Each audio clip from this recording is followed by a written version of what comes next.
podcast, where we discuss topics that will positively transform the way people live and lead in their communities. Here are your hosts, Walter Mendenhall and Dr. D.T. Shackelford.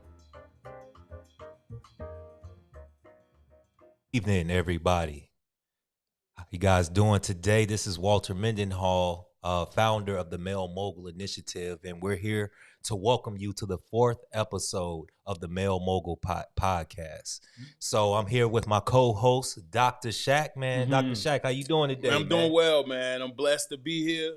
I'm grateful to be here, and I'm ready to learn from you, and I'm ready to chop it up, man. I'm ready to just talk about insightful things that we have going. Most definitely, man. Most definitely. So, man, first I just want to know, man, what's the good news, man? What any updates, man? Personally, man, just want to know what's going on with you. Yeah, man. So, this is always a good thing. I'll start from the inside out. Yeah. So, my mother, she had an opportunity to come up and check out Chicago. So, me and Awesome. my wife hosted my mother. Was her first time recently? This is the second time, Okay. but the first time she wasn't here long. So Okay. I'm being able to have my mother here and bless the home. Awesome. So that's always a good thing, man. No Awesome. kids yet. Awesome. All right, so you ain't getting none of that news, all right? So we good on that part.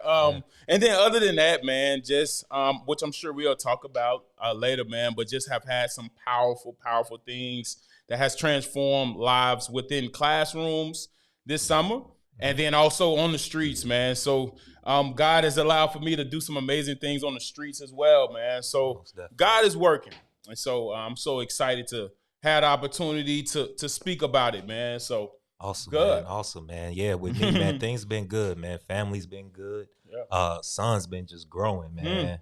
He's like, he feel like, man, he grow every day, man. He get Yeah. bigger, taller, heavier, man. So it's been a joy. It's been a joy. It's been a joy to do that with my wife, and just kind of that journey of parenthood, man. Man. It ain't no joke. I bet it isn't, man. It's So no you get a lot joke, of sleep. man. You getting a lot of sleep, right? Man, no, not really, man. But I'm getting used to it, though. Yeah.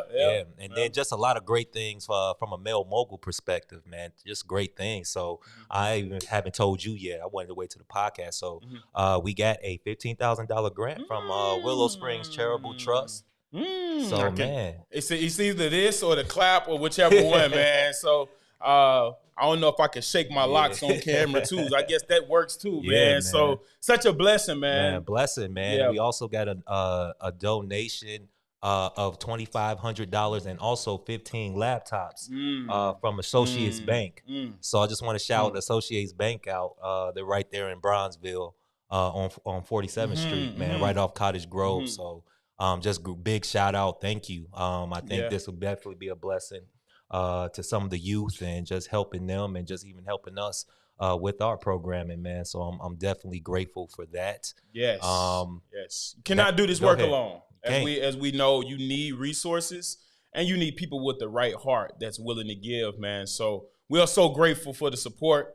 It's definitely transforming not only lives but the communities that these lives exist in. So definitely. no, it's definitely a blessing, man. Most definitely, man. And also, too, I know you was with your family, but we actually, me and Keith, one of our young men, we actually participated in the Bud Billiken Parade.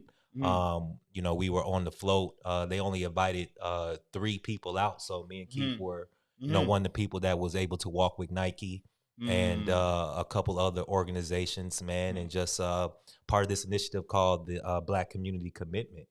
And I'm just glad that, Nike asked us to come out and just, support and just partner with them. So I'm just grateful, man. Just like, man, just doors are being open. Yes. Man, it's great, man. And, I'm telling you this real time because I want your real time reaction. Yeah, no, this is, well, what's it allowing me to do is reflect. My father always talks about reflective focus. Yeah.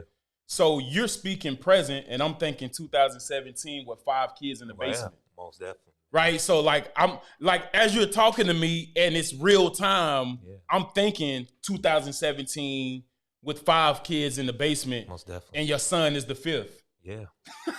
They say a coincidence is God's way of staying anonymous, right? And so when you look at how powerful that is, and for us to now be in 2021, That's 5 years later, right? Yeah. That's 555, right? Yeah, most definitely, man. Most definitely, man. So that's, and 5 is the number of grace. Yeah. Right? It's just like the Holy Spirit is giving me this in live time, okay? All right, so we Let's gonna flow. talk Let's in live flow. time. Let's flow. All right, so that's a 555. Yeah.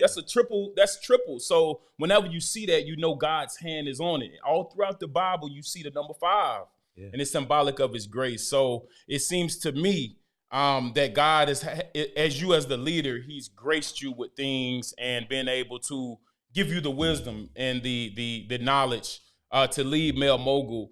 And it's only by his grace that it is doing as well as it is, man. So shout out to God, man, because he's shout out to God, man. So that's powerful stuff, and I'm so grateful. So yeah, when you tell me that, I'm thinking of where it started. And the good book said, one man plants, another man waters, but God get an increase. 100%. So man, he's definitely 100%. doing that, man. So most definitely, man. I actually got some more good news. there we go, man. We on a good news spree right here. Most definitely, man. So actually yesterday we were invited by another organization to attend a private screening of Chance the Rapper's new movie coming out. Wow. So you know, we got to gather some of the youth, man, and, you know, support. And then on Wednesday, we're actually going to be one of the organizations featured on Chicago Tonight, which is on Channel 11, WTTW. Just a nightly Chicago Tonight news, kind of more in-depth news, non-biased news, non-sensational news. But, you know, they're coming out to Boxville and they want to just learn more about what we do, man. So, man, like you said, 5 kids. You know, in 2017, man, and just the recognition and the, you know, just the scale of which this has been able to grow, man, has just been truly grateful for it, man. I believe, I have this hat right here, man, and it's Male Mogul. And on the front of it, we had Humble put on the front of it. And there's a Bible verse that I always like to say, that the fear of the Lord is the wisdom's instruction, and that humility comes before honor. Right. And so I'm hearing these awards, and I'm hearing so many things that God has been able to do through his vessels, because that's all we are. It's been through humility. And I told you first, man, when I first met you, it was your humility that I met first and initially. And so as you go into the 5th year, man, as we approaching the 5th year of Male Mogul, man, it's been humility. And having the humbleness to represent not only yourself but your family, and so that bleeds over, right? Leadership, and specifically when you talk in oil, it falls downward, man. So when you talk about leadership and when you talk about the good and bad, it falls down. Most definitely. Right? So when you talk about accountability and what really comprises an individual who leads an organization, it's the good and bad that they get credit for, 100%, right? 100%. So it's always good to just let you know in front of the public eye, man, that this is definitely an individual that lives by this. You don't just wear the hat. You allow for your heart to be a stance of humility, man. And so that's easy to plug myself up into an individual that represents that. So big shout out to not only God, but the way in which you handle yourself, and that humility, it falls down on even the individuals that you lead, the Keiths, the Bracians, right? You can just see that humility and being able to learn from you and us, man. But big shout out, man. I'm always very grateful of this man, because this man is really, he is humility on feet. And that's a powerful thing, man. So I appreciate that, man. Before we get started, though, man, you know, it's that time, man. It's football season coming up, man. So I just kind of want to ask a couple questions to you, just about, you know, a couple football questions. First one, man, how you think Ole Miss gonna do in this SEC, man? Hey, look, man, look. My wife asked me this the other day. I'm what you call an eternal optimist about Ole Miss. If you ask me, we taking every single game, not every game, every single game. All right? Know about that. So that's my perspective with Ole Miss. All right, look, man, look. I told you before, me and the lane, they call it the lane train. We initially, when he was at Tennessee, we didn't gel the best, but he at he at the University of Mississippi, and he's doing an amazing job with the program. I love our quarterback and Matt Corral. I love Okay. everything we have going on. So, you know what? It's not going to be easy. In the SEC West, it's like the jungle. So, yeah, man, like I got ultimate faith, and I'm going down there to the Grove one game, and I got to hype my boys up, man. So, Okay, man. I'm I want grateful. to come with you, man. Yeah, for real. I want to come with For you. real, I would love for you to come down, man, and get some I want to see SEC the action. I just never been. Never been to a an part. SEC game? Never been to an SEC game. It man. is live, man. We Okay. have what we call the Grove, and it's like tents everywhere. Okay. And then it's like, I mean, it's just amazing. The Walk of Champions, the entire atmosphere. So you're of gonna an let me SEC experience all that, bro? this It's amazing, man. I'm telling Okay. you, Ole Miss, man. As far as game day traditions, Okay. you won't get any better. All So right. like All you right. you can write that down, man. Okay. So right. so for real, yeah. So you asked me about SEC. How was Illinois, man? How we doing this year, man?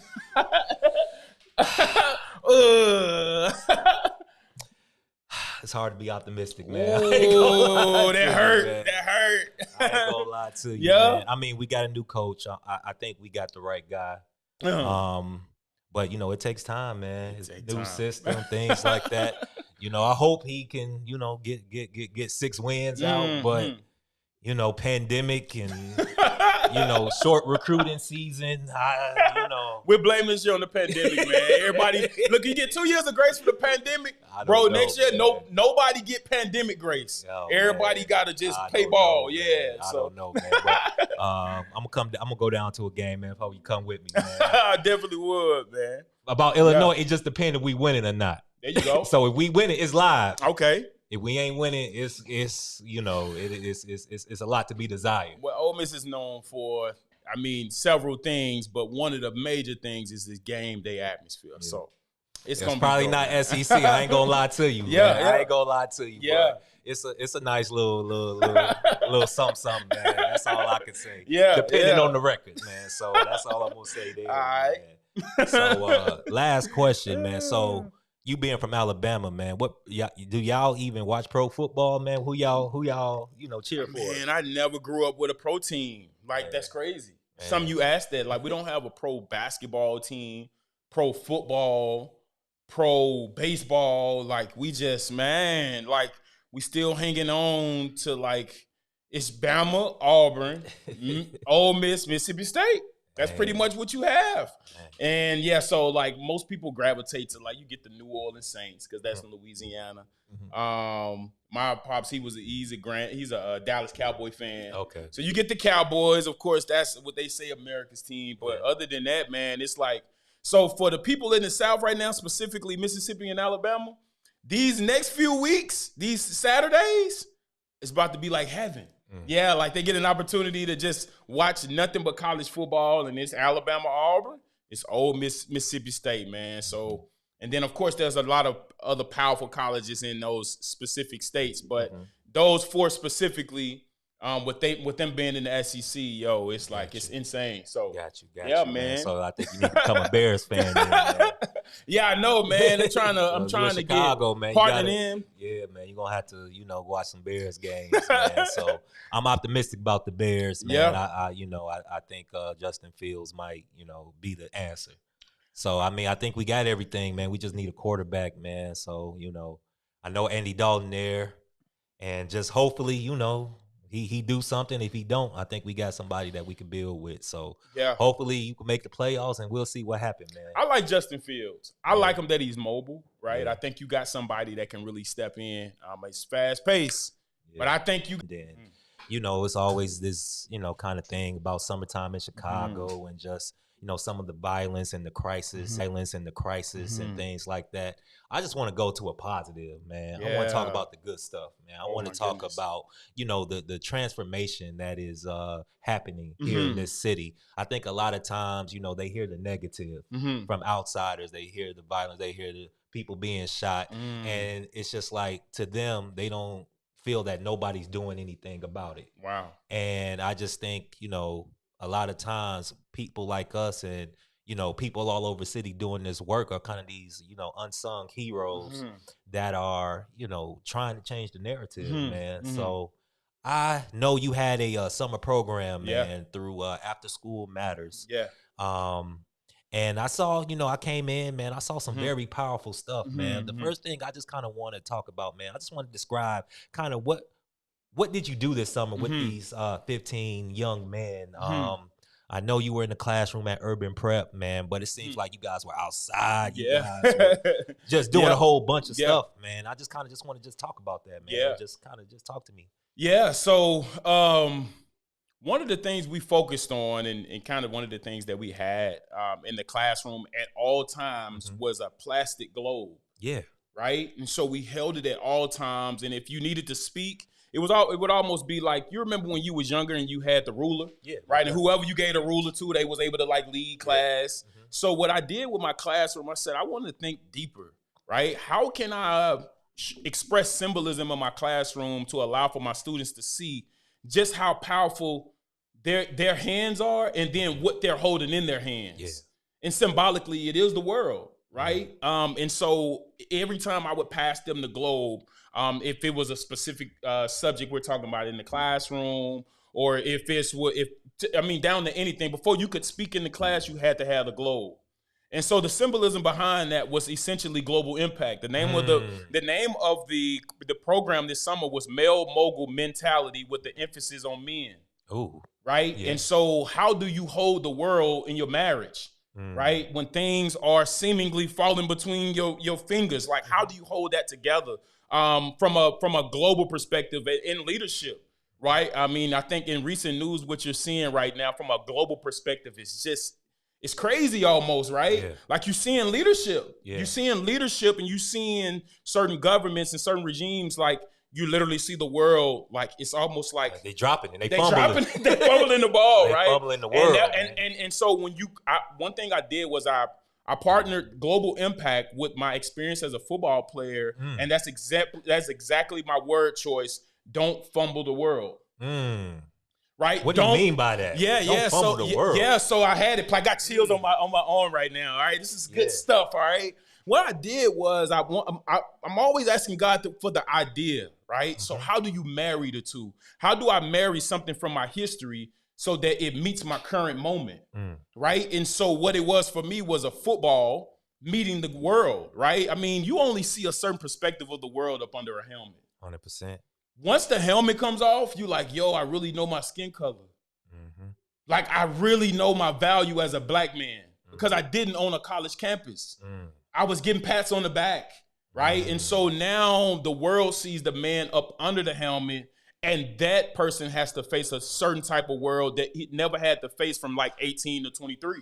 Yeah. Right. And so how do we meet the two? So what I did was whenever we would have it in the classroom, it was a no drop rule. It was a no drop rule. And I had that specifically in place so that they could understand from a symbolic point of view what it's really like when you drop the world. Now it's plastic, right? Now, right. Do you ever have a complete or perfect practice? No. Do you have a perfect game? No. Nope. So what happened? In classroom, they would toss it and one or two guys would drop it, right? Yeah. That is reality.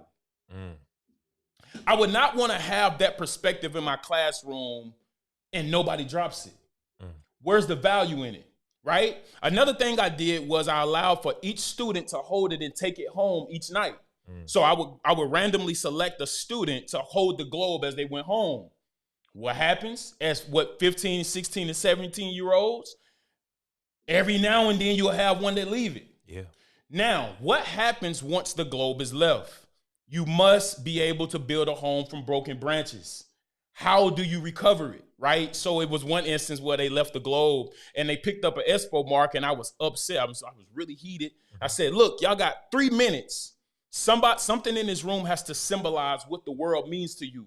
You don't have it with you physically, but you must carry it with you in your heart at all times. They grab an expo marker out the room. And Vincent van Gogh has this powerful quote. He says, I dream my painting and then I paint my dream. And so we had this blank canvas in our room. It's like a white canvas. And what they did was they was expressing to me how important whatever you wrote or whatever you spoke conformed or had you to make up what the world actually was. So it was so powerful for me, for them at that young age to be able to work with what they had. They doing it all the time, right? Yeah. It's just now they see it. right? They ain't getting a steak every night, but they making it off bologna, or they making it off what mother gives them. And so it's like they're not dropping the world.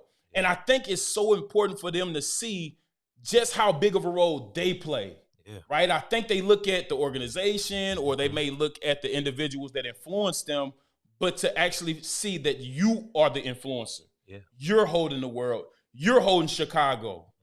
You're fighting against the bullet, not me, we. And so once you see that symbolism, once you see that power, the transformation that happened from a global perspective cannot even be expressed as we speak. It goes deeper than words. So yeah, it was so powerful. That's good, man. Yeah. What do you think the major takeaway the students this summer got from your class? You can name one or two. I think overall it goes right back to the point. Don't drop the world, but if you do, pick it back up. Yeah.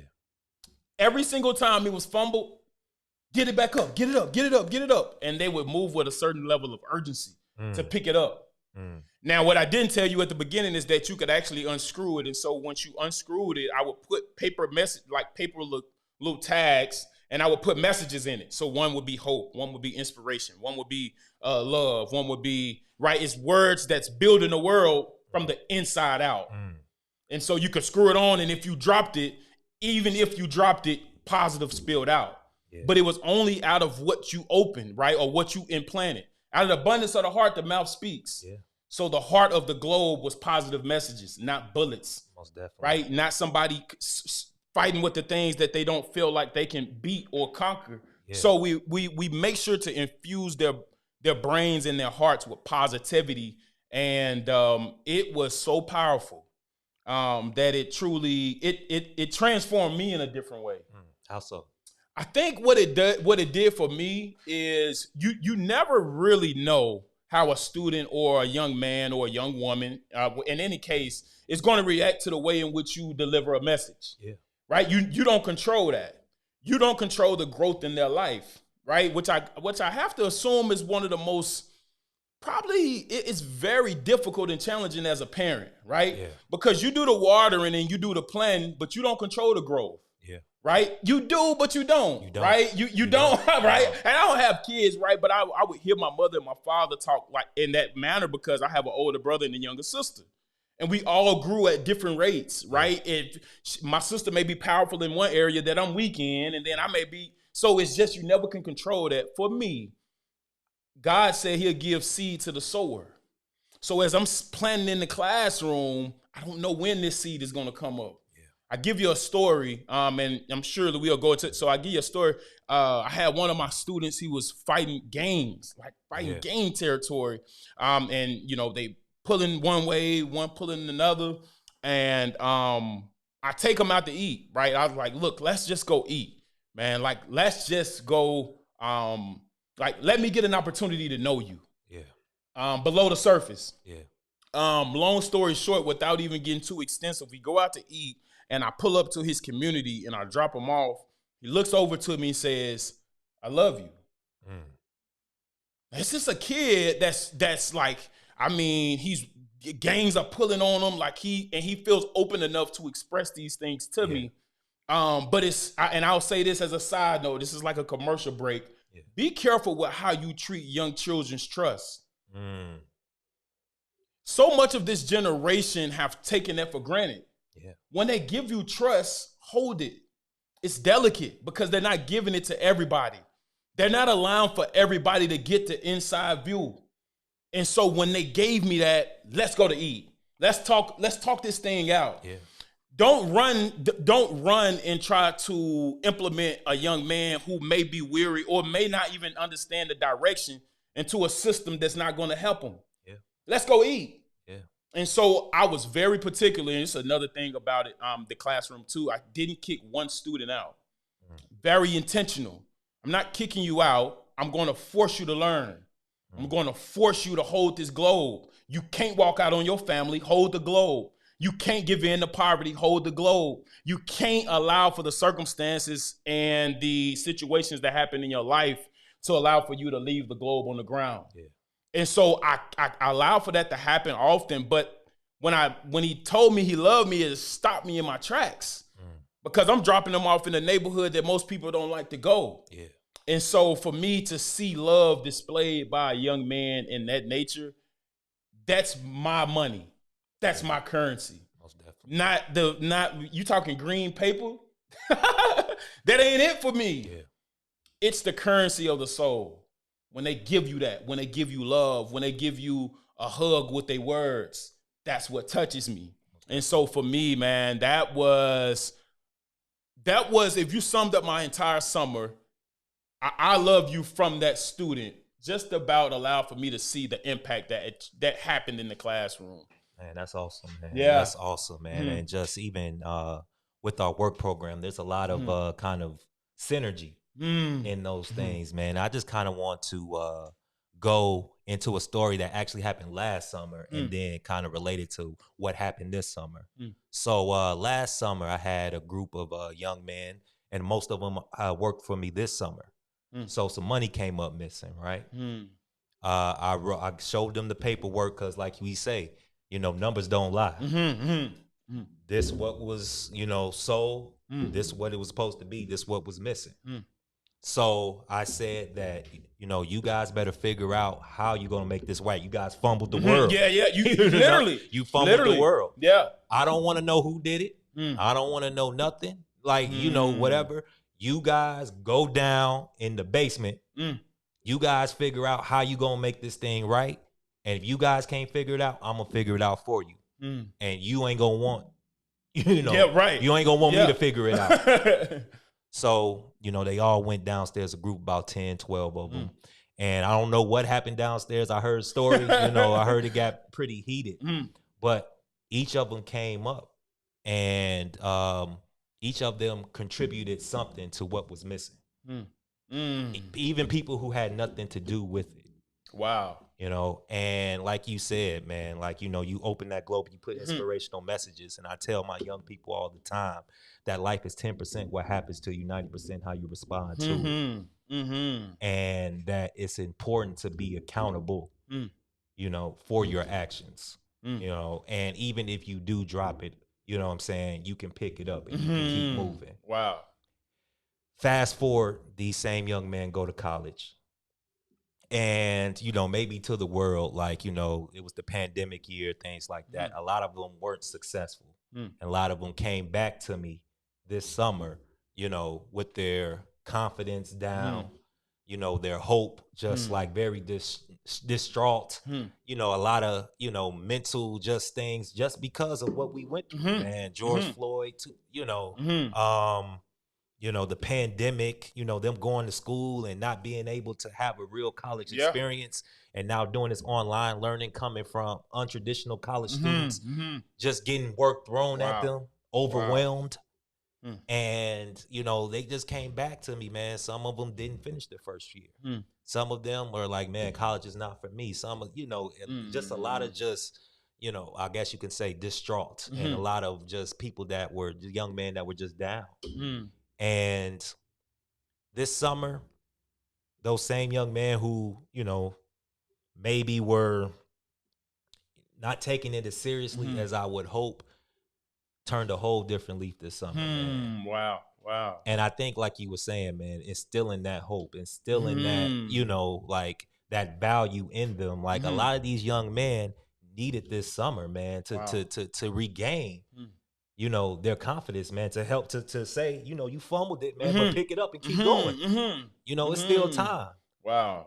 And man, I'm just so proud of the young men and just what they've been able to accomplish. Had one young man move into his first apartment. You know what I'm saying? Wow. He has 20 years old, has a baby on the way and is handling his business, man. Employed, working hard, wants to invest, wants to learn, eager to be a good father, eager to be, basically the man of the house, man, and take on those responsibilities. And we had a lot to do with that, man. Yeah. And just to see those things, and a lot of times, like you said, man, sometimes you don't see, that seed grow, but when you do see that seed grow, when I had this young man as a sophomore, as now, you know what I'm saying? It's, you know, it make you feel good, man. It definitely makes you feel good. Because you don't really get to see that a lot of times. No, you a lot of times don't never live to see the fruit. Yeah. You know, you just the root in dark and just, you know what I'm saying, you so much for the tree. Yeah. Nobody sees the root. Yeah. And we don't do it for that, but it's always good to see that, man. Oh, every now and then. To see progress, man. And, you know, that really blessed me just to see these young men's work ethic and also to, you know, helping them to get a plan to get back, man, whether that's applying for community colleges, whether that's, you know, getting full-time employment, whether that's joining work programs, all the things that, you know, we were able to do this summer during our work program for these young men who, you know, felt that they really didn't have any options, man. And that's why I feel like the male mogul is important, and how I feel too that, you know, there's even a deeper problem in which I realize that these young men that when they're out of high school need us more than they do when they in high school, man. Or just as much.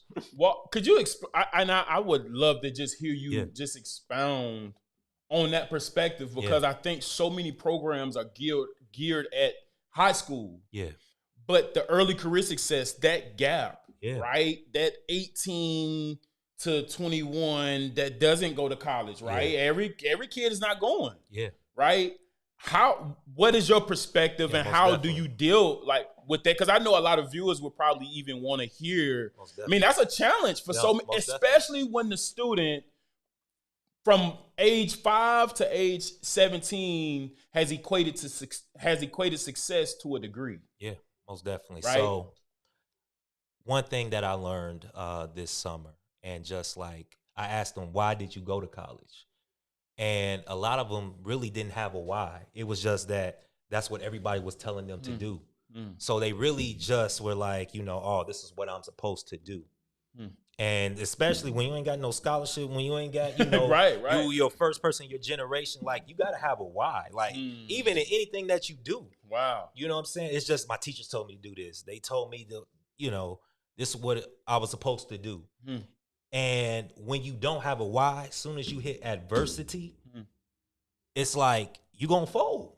Think about it. It's like going into the first game and you didn't prepare in the off season. You know what I'm saying? Like you go into a game, somebody knock you down. It's like, it's going to be hard to get up. You know what I'm saying? Because you ain't put in that sweat equity.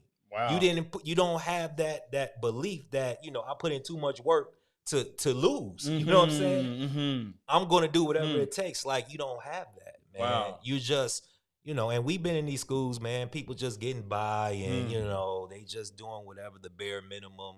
They don't have a why. They don't know why college is important. They just, you know, talking to, you know, people just keep telling them something. And then once they get there and they don't have that support, that teacher's not there. You know what I'm saying? And something happens. It's like, man, it's easy to fold, like I said. And I think, too, some, especially young men, you know, 18, like, they're not mature enough to go off to college right now. I think, you know, a gap year is important. I think, you know, sometimes some people may need to work a year. Some people need to maybe wait a year or 2 years to mature and really, like, realize, like, how this world works. And one thing that I noticed, you know, from that last summer to this summer, that life happened to these guys. You know, whether it was the George Floyd, whether it was the, you know, going into college and, you know, having to deal with that, you know, getting outside their environment. It matured them, having, you know, a baby. You know what I'm saying? You know, it matured them, and it made them have a sense of urgency.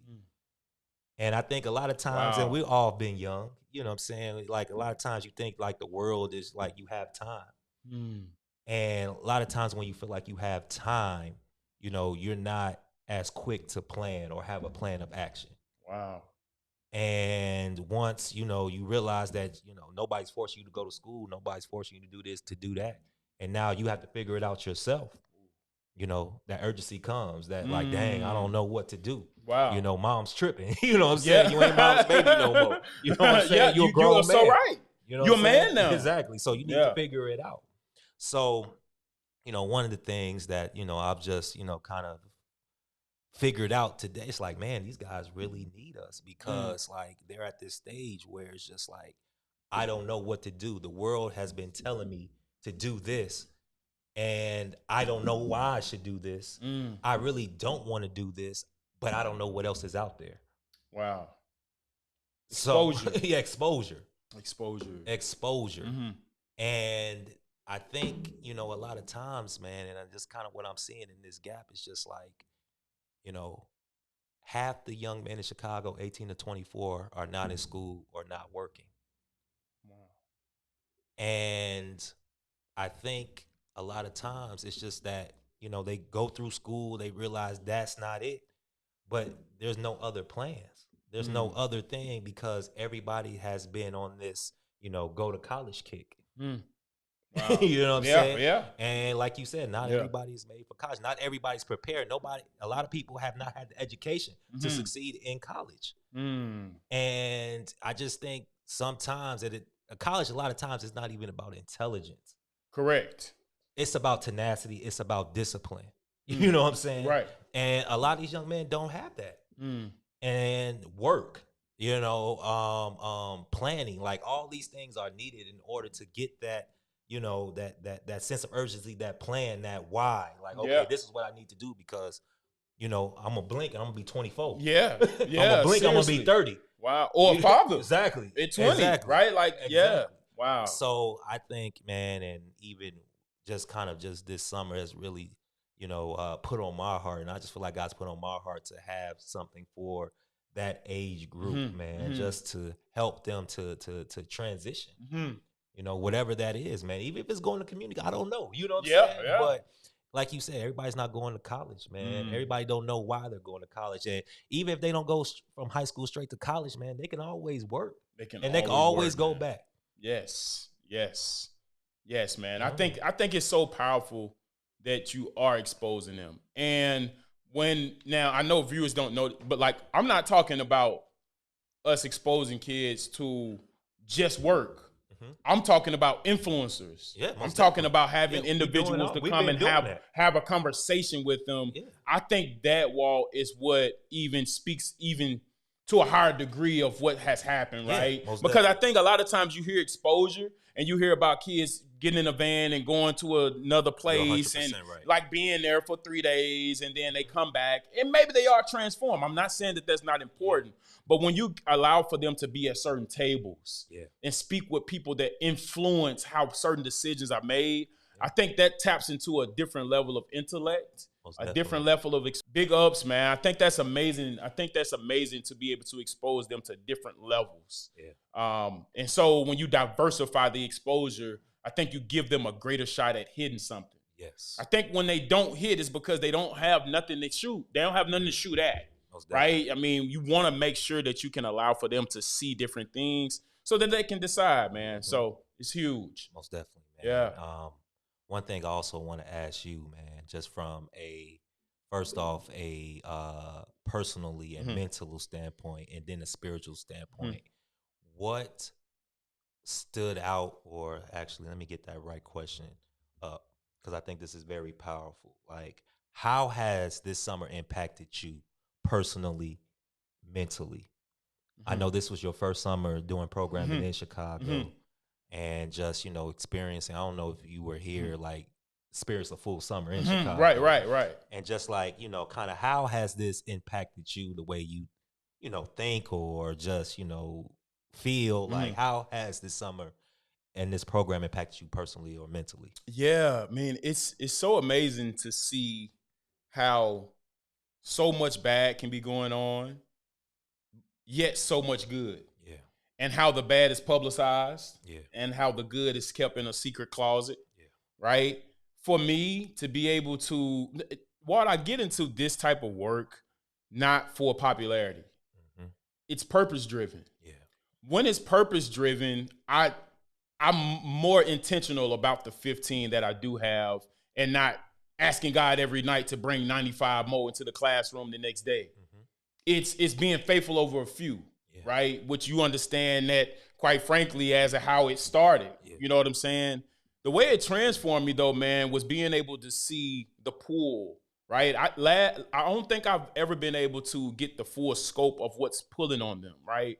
I knew what the news said, and I even knew certain communities. But one powerful perspective that I had in my classroom is that not everybody was from the same community. Yeah. You got some students busing 45 minutes. Yeah. You got some students coming from an hour away because they feel like this location is best. Yeah. Right. And so to see the desire, I had mothers crying at the car. I mean, I would greet all my students at the road. So I never let a student come into the classroom without me first meeting them at the road.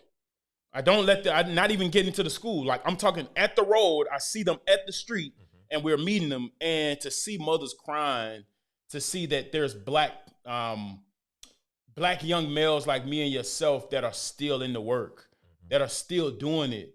When you hear that, I don't think I've been able to measure the weight of a woman's tears. I don't think a scale can measure it. It's just something about a woman's tears that just they can't be calculated, so to speak. That's what I felt as I saw a lot of single mothers, right? And that's talking about another perspective. I mean, that could be a whole different podcast for another day, right? To see the single mothers be so impacted by their young black male being greeted by another black male.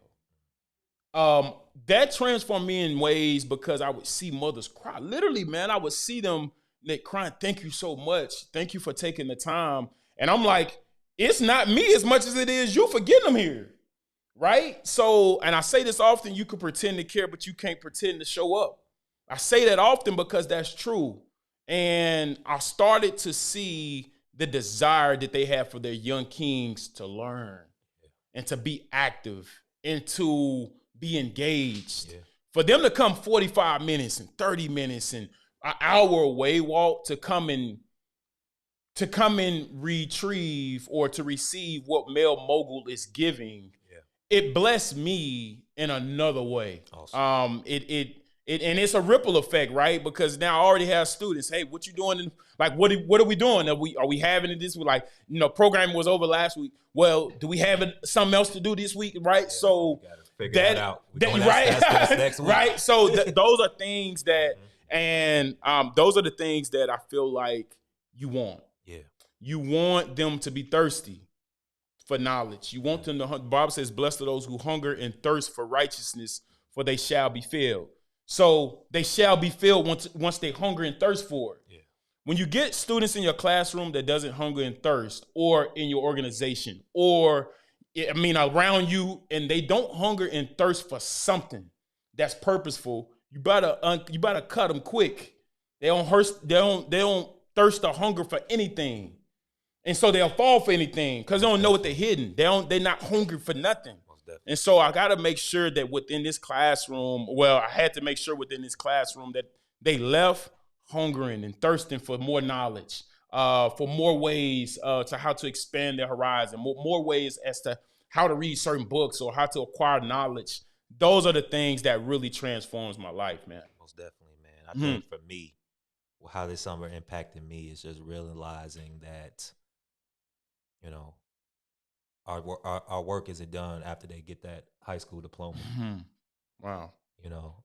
After we out that classroom or they're going off or their next endeavor, I think what I've learned is that, man, they need us even more at 18, 19, 20, 21, 22 than they do at 15, 16, 17, because at that 18, whatever, there's no structure. There's no guidance. It's figure it out. Wow. You know what I'm saying? And I think for them, it's just like, man, I just don't know. And I think that humbleness comes in. I think a lot of times when you in high school, you might be a little cocky. You might think you have it figured out. But once you get that real taste of life, it wakes you up, man. It wakes you up, man. Like, you realize you don't know what you don't know. You really don't know, right? And I know you kind of went into kind of the spiritual perspective. Yeah. And I always will go in and out of that good book. Mm-hmm. But Joseph, when you talk about a 17-year-old teenager, and you talking about him being sold, and being in a pit at 30 and being in a pit at 17 is two different pits. Two different things. Yes. It's two different types of bondage. Yeah. Right? For me to not understand why a cop wants to shoot me at 17, it destroys my mentality in another way. Yeah. I may have a level of understand. I may at 35.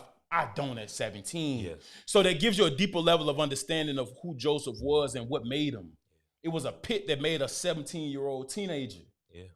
Those things are powerful for me because now I'm understanding.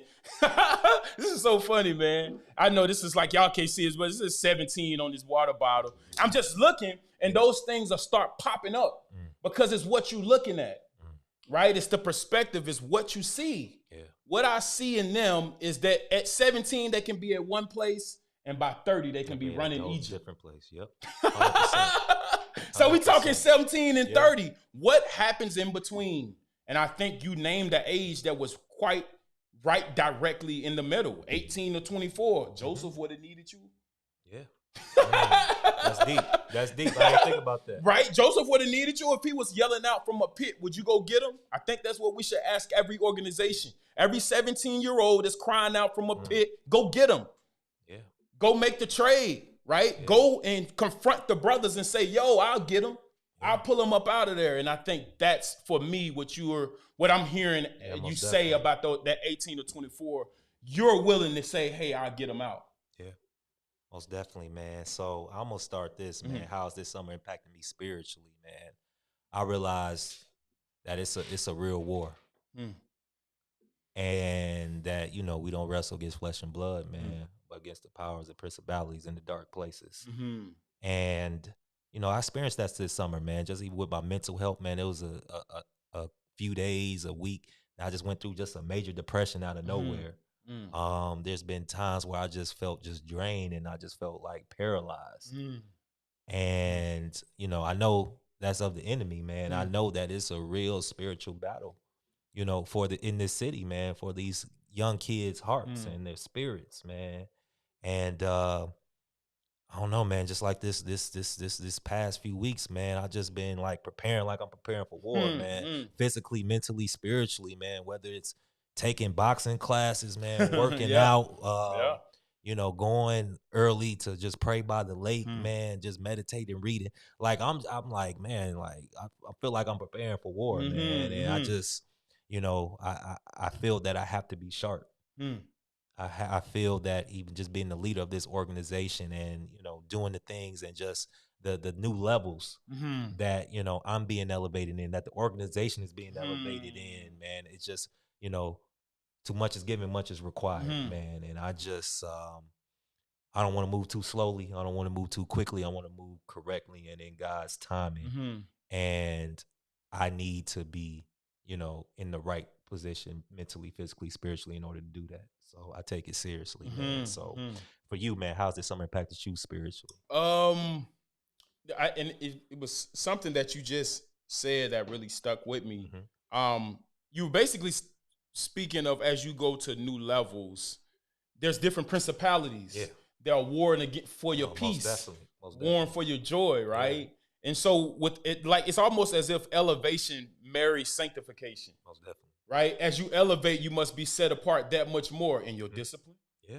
In the way in which you move each and every day with your relationships, with your marriage, with every single level of your life. If there's elevation, there's also separation. Yeah. Whether you want it or not, right? Every degree, right? We don't know how that separation is going to happen. So for me this summer, I think what I was able to understand from a spiritual perspective is that as I elevate, right, and also separate for only the moment to give myself enough energy to carry forward, because this city makes you perform under pressure. Whole time. This city makes you do that. This city is pressure, man. This city is pressure. I heard a TNT analyst one time say a guy was, like he was on in like the fourth quarter, and he says, when squeezed, whatever is in you will come out. Right? And that goes back to the globe analogy, right?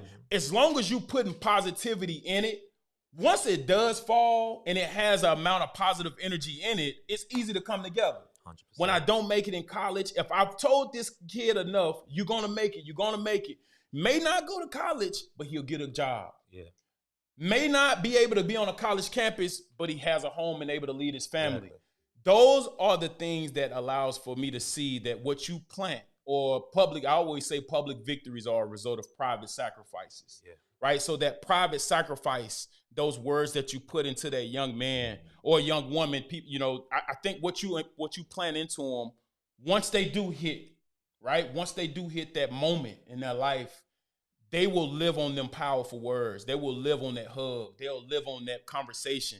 So understanding how powerful those words is, and it's a direct correlation to my elevation.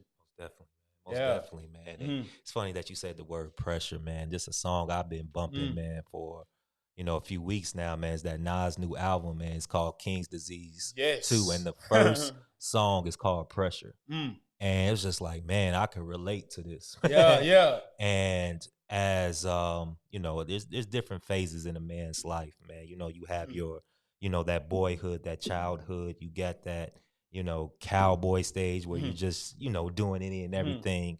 You get to that warrior stage, man, kind of like when we were playing football.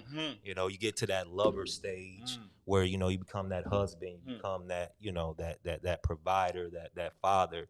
Then you get into this king stage, man. And, you know, this year, man, I've been just kind of embracing, you know, Randy gave us a great book, man, gave me a great book called Becoming King and what that entails, man. And when becoming a king, man, there is pressure. Yeah. Because, like, you know, everybody's saying that you should be doing something different. And sometimes you have to make the unpopular decision. You know what I'm saying? Oh, my goodness. You know, as opposed to, or sometimes you may have to make the illogical, especially if you're moving in the spirit. Yeah. You know what I'm saying? It's just like, why would everything is telling you to do this? And you have to be, you know, confident in yourself and confident what God gave you. Just like, I know this makes sense, but God is moving, is telling me to do this. No doubt. You know, and it's pressure, man. It's pressure. Having people depend on you. Oh my goodness, man. You know what I'm saying? It's so pressure, good. man. It's pressure that, you know, if you fall, man, it's gonna be a whole line of people that's gonna fall. You know what I'm saying? So, you know, that's real, man. Yeah. That pressure is real. Yeah, it's the cross you are chosen to carry. Yeah. Right? It's like any man that wants to be my disciple, he must deny himself first, pick up his cross and follow me. And I don't think we quite understand how heavy the crosses of leaders is, right? Yeah. Those crosses are heavy. Definitely. Well, this is so powerful of a perspective that Simon and Cyrene was picked out of the crowd to pick Christ's cross up and carry it. Yeah.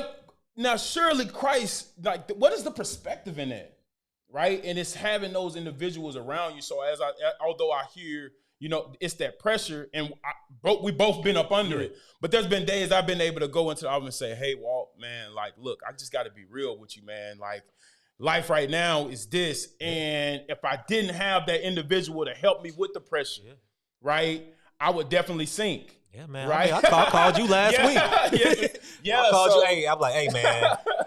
Hey, I'm tired, brother. Right. So it's like, man, I'm grateful to be around individuals that God has blessed me with that helps me to handle the pressure. Yeah. Right. Because I know it's here, and you can't handle all of the pressure that comes with this city alone. You need help. So definitely, man, I understand pressure. Man. Last question, man. We've been out here almost for an hour, man. So it seemed like time just went by. Last question, man, and we probably get into this in the next podcast, man. What are you looking forward to this fall, man, from a spiritual perspective, from a program perspective, from a male mogul? Like, what are you looking forward to this fall? So spiritually, I'll go spiritually, then I'll go male mogul. Spiritually, I'm looking for spiritual development. That's one word that has been in my spirit. And if you had to marry that, if spiritual development had a first cousin in my book, it would be radical transformation. So how do you develop spiritually while doing it radically? And radically may be putting chalk on the sidewalk. Yeah. Radically may be, you know what I'm saying, confronting the young 15-year-old that's ready to commit to the game. Yeah. That's radical transformation. I can't wait. Yeah. Right? Because the streets is not waiting. Yeah. Right? And so then when you marry that with male mogul, I think if you had on spiritual development, if we had two, sides, right? If spiritually it was spiritual development, and then I said the sister or the cousin would be radical transformation to seek and positively transform the way young men live and lead in their community. Like, it's how do you do that radically? It's giving them opportunities. It's opening up a box and allowing for them to take control of their product. It's doing that radically, though. It's doing it in a way that it captures their heart. Yeah. And for me to see that continue to grow, how do we take the initial interaction? We all know, like, the baptism is one thing, but after the water is another. Yeah. You know what I'm saying? Yeah. Like, it's all like, and I'm not going to give this false perception that once you lead a water or once you lead clarification or an intellectual degree or a degree of enlightenment, that things get easier. Yeah.